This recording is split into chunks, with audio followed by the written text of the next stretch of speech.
गुरुर्ब्रह्मा गुरुर्विष्णु गुरुर्देवो महेश्वर गुरुर्साक्षात् परब्रह्म तस्मै श्री गुरुवे नमः। कहाँ से आए हैं? परमात्मा के यहाँ से आए थे। कहाँ आए पहले मालूम है? संत महात्मा ग्रंथ परमात्मा से आने के पहले पिता के अंश में हम लोग थे। ध्यान दीजिएगा, पिता के शरीर में विद्यमान थे। पिता के द्वारा फिर माँ के शरीर में हम गए और माँ के शरीर में जाने के बाद 9 महीने के बाद हम बाहर आए। कितने महीने के बाद हम बाहर आए? 9-10 महीने के बाद हम बाहर आए। तो संत कहते हैं कि जहां से हम आए थे, कहां से आए थे? परमात्मा के पास। तो परमात्मा में जो मिलाने का काम कराते हैं उसे कौन सा गुरु कहते हैं? हाँ, उसको कौन सा गुरु कहते हैं?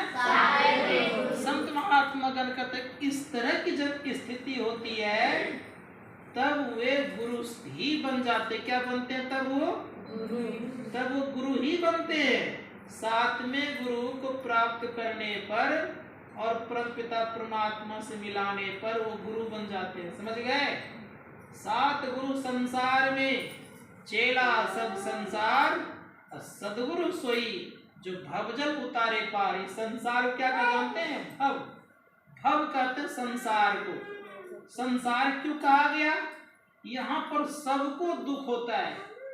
जो कोई आएगा ना, यहाँ सबको दुख होगा। जो कोई आ जाए यहाँ पर सबको दुख होना है। इस संसार दुखालय से जो पार लगा देता है उसे हम क्या कहते हैं? 7वें गुरु कहते हैं। समझ गए मेरी बात को? संत महात्मा गण कहते हैं। इसीलिए कितने प्रकार गुरु हैं? 7।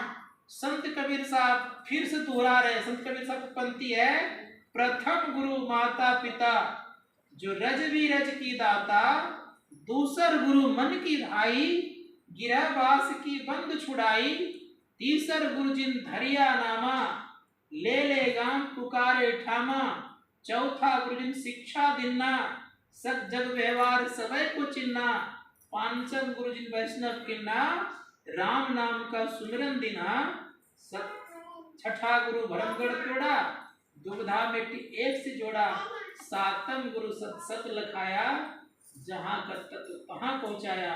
7 गुरु संसार में, चेला सब संसार, सदगुरु सोई जो भवजल उतारे पार।